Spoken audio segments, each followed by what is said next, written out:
এই যে রসগোল্লা নাকি? না না, সেদ্ধ ডিম। অনেক বাঙালির মনে প্রশ্ন যে আমসত্ত্বটা কোথায় দেওয়া। এটা আবার মিট মশলা। মিট মশলা চলে গেল এভারেস্টে, পুরো টাইট করে। ওহো, ছিল তাই তাই আবার হচ্ছে দ্বিতীয় রাউন্ডে, আবার বাদাম, আবার সে ভাজা বাদাম, অ্যাভেলেবেল বাদাম, আবার সেই একই কি আছে এটা এভারেস্টের শাহী মশলা। এভারেস্টের শাহী মশলা চলে গেল।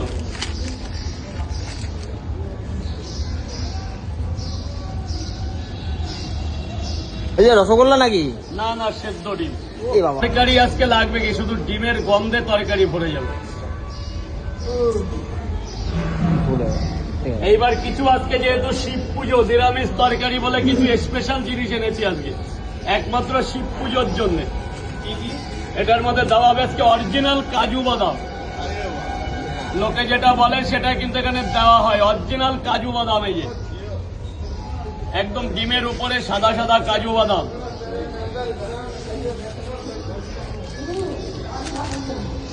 এইবার যাবে কিশমিশ। কি খাবে বাঙালি, আজকে ঝাঁঝাই মরে যাবে।